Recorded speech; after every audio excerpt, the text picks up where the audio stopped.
नमस्कार, सूजस बुलेटिन में आपका स्वागत है। मैं हूं आपके साथ रेनू पूनिया। एक नज़र हेडलाइंस पर। मुख्यमंत्री ने नए आपराधिक कानून प्रभावी होने पर किया पुलिस अधिकारियों से वर्चुअल संवाद। कहा, नए कानूनों से भारतीय संविधान की मूल भावना को मिलेगा बल। कोटपुतली विराटनगर क्षेत्र के 3 बांधों को ईआरसीपी योजना से जोड़ने पर आम जन ने जताया मुख्यमंत्री का आभार। ईआरसीपी से 13 जिलों को पानी की समस्याओं का होगा समाधान।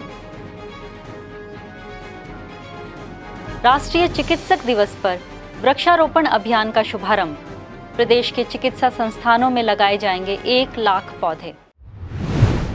गृह मंत्री श्री अमित शाह ने आज 3 नए कानूनों के अमल में आने का ऐलान किया।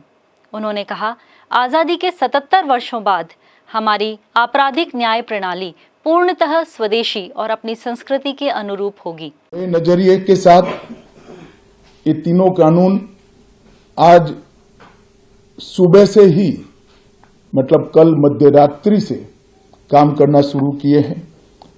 अब इंडियन पिनल कोड, जिसको आईपीसी कहते थे, 1860 से जो कानून था, इसकी जगह बीएनएस भारतीय न्याय संहिता आएगी। क्रिमिनल प्रोसीजर कोड, जिसको सीआरपीसी कहते थे, जो 1898 से अमल में था, इसकी जगह भारतीय नागरिक सुरक्षा संहिता बीएनएस आएंगे। और इंडियन एविडेंस एक्ट 1872 से जो इस देश के क्रिमिनल जस्टिस सिस्टम को गवर्न करता था, इसकी जगह भारतीय साक्ष्य अधिनियम बीएसए लागू होगा। तो बीएनएस, बीएनएसएस और बीएसए के लागू होने से पूरी न्याय प्रणाली का आपराधिक कानूनों की पूर्णतया इसके अंदर हम कह सकते अब भारतीय आत्मा है। आज से राजस्थान समेत पूरे देश में नए आपराधिक कानून लागू हो गए हैं।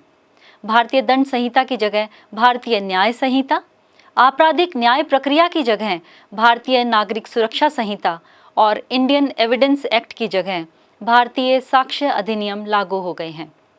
मुख्यमंत्री श्री भजनलाल शर्मा ने नए कानूनों के लागू होने के मौके पर राज्य के आला प्रशासनिक और पुलिस अधिकारियों की वर्चुअल बैठक ली।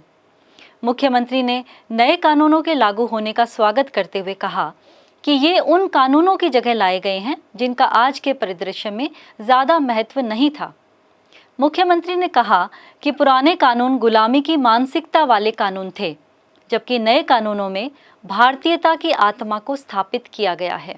ये तीनों नए कानून राजस्थान में भी आज 1 जुलाई से लागू हो रहे हैं। इन कानूनों में 1860 में बनी भारतीय दंड संहिता की जगह भारतीय न्याय संहिता लागू की गई है। यही नहीं, 1898 में बनी और 1973 में संशोधन हुई दंड प्रक्रिया संहिता के स्थान पर भारतीय नागरिक सुरक्षा संहिता लागू की गई है। 1872 में बने एविडेंस एक्ट की जगह भारतीय साक्ष्य अधिनियम लागू कर इन कानूनों में भारतीयता की आत्मा को स्थापित किया गया है। यही नहीं, इन तीनों नए कानूनों से भारतीय नागरिकों, भारतीयता और भारतीय संविधान की मूल भावना को भी बल मिलेगा। नए कानूनों को लेकर डीजीपी श्री उत्कल रंजन साहू ने क्या कुछ कहा, आइए सुनते हैं। भारतीय संसद द्वारा बनाए गए तीनों नए क्रिमिनल लॉज आज से पूरे देश भर में प्रभावी हो रहे हैं। 1860 में बने इंडियन पेनल कोड, 1872 में बने इंडियन एविडेंस एक्ट और 1898 में बने सीआरपीसी, जो बाद में 1973 में संशोधित भी हुआ था। इन तीनों कानून के जगह भारतीय न्याय संहिता, भारतीय नागरिक सुरक्षा संहिता एवं भारतीय साक्ष्य अधिनियम आज से प्रभावी हो रहे हैं। इन तीनों नए कानून को लागू करने के लिए राजस्थान पुलिस ने व्यापक स्तर पर पुलिस चौकी से लेकर पुलिस मुख्यालय के स्तर पर सभी अधिकारी कर्मचारियों को प्रशिक्षण सभी को दिया गया है। समय समय पर अलग अलग कार्यशालाएं आयोजित की गई है। सभी लोगों को इस नए कानून के बारे में ज़्यादा से ज़्यादा जानकारी देने की प्रयास की गई है और हमें उम्मीद है कि राजस्थान पुलिस आज से इन 3 नए कानूनों को अच्छी तरह से लागू करने में सक्षम है और तैयार है।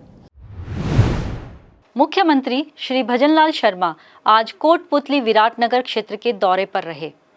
कोटपुतली विराटनगर क्षेत्र के 3 बांधों छितौली, जवानपुरा धाबाई और बुचारा को ईआरसीपी योजना से जोड़ने पर धन्यवाद कार्यक्रम में शामिल हुए।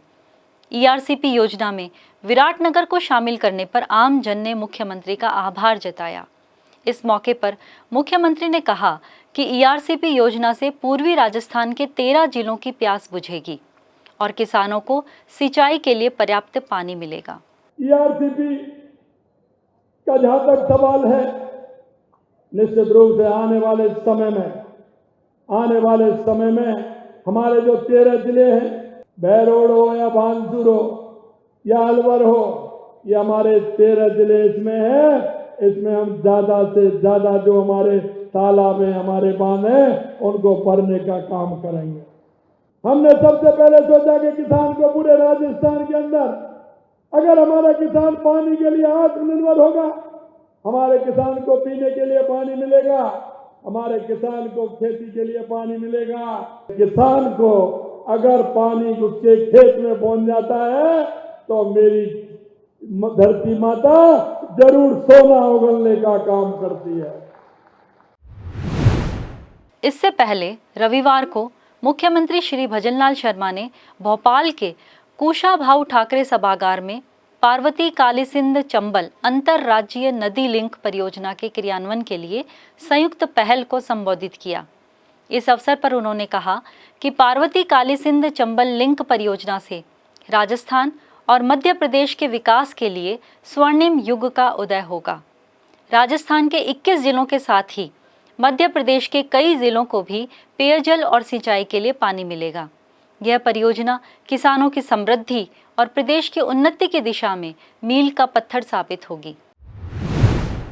चिकित्सा एवं स्वास्थ्य मंत्री श्री गजेंद्र सिंह खींवसर की पहल पर सोमवार को राष्ट्रीय चिकित्सक दिवस के अवसर पर चिकित्सा विभाग द्वारा प्रदेश के समस्त राजकीय चिकित्सा संस्थानों में पर्यावरण संरक्षण एवं हरियाली में वृद्धि की दृष्टि से वृक्षारोपण अभियान का शुभारंभ किया गया। इस अभियान के तहत राज्य के चिकित्सा संस्थानों में लगभग 1 लाख पौधे लगाए जाएंगे। यह महत्वपूर्ण अभियान 1 जुलाई 2024 से 31 जुलाई 2024 तक संचालित किया जाएगा। अतिरिक्त मुख्य सचिव चिकित्सा एवं स्वास्थ्य श्रीमती शुभ्रा सिंह, मिशन निदेशक NHM डॉक्टर जितेंद्र कुमार सोनी, आयुक्त खाद्य सुरक्षा एवं औषधि नियंत्रण श्री इकबाल खान, निदेशक जन स्वास्थ्य डॉक्टर रवि प्रकाश माथुर ने राष्ट्रीय चिकित्सक दिवस के अवसर पर निदेशालय परिसर में पौधारोपण कर मानवता की सेवा के पुनीत कार्य के लिए चिकित्सकों का आभार व्यक्त किया। शिक्षा मंत्री श्री मदन दिलावर ने सोमवार को शिक्षा संकुल में national means cum merit scholarship scheme चयन परीक्षा 2024 का परिणाम जारी किया। National means cum merit scholarship scheme परीक्षा 2024 में 1,02,355 परीक्षार्थियों ने आवेदन किया था, जिनमें से 81,163 परीक्षार्थी परीक्षा में शामिल हुए। राजस्थान राज्य का कोटा 5,471 है, जिन्हें मेरिट के आधार पर चयनित किया गया। इस अवसर पर शिक्षा मंत्री ने 97.2% अंक प्राप्त कर मेरिट में प्रथम स्थान पर रहे राजकीय उच्च माध्यमिक विद्यालय सियोलों की ढाणी जोधपुर के छात्र भंवर लाल, 91.6% अंकों के साथ द्वितीय स्थान पर रही लीला गोदारा को बधाई दी। सुजस बुलेटिन में फिलहाल इतना ही। नमस्कार। राजस्थान सरकार से जुड़ी महत्वपूर्ण जानकारी आपको मिलती है सुजस ई बुलेटिन, सुजस वीडियो बुलेटिन और सुजस आवाज पॉडकास्ट पर। इसके लिए फॉलो करें हमारे YouTube channel @DIPR Rajasthan official, Facebook page और X हैंडल DIPR राजस्थान या डाउनलोड करें सुजस मोबाइल ऐप।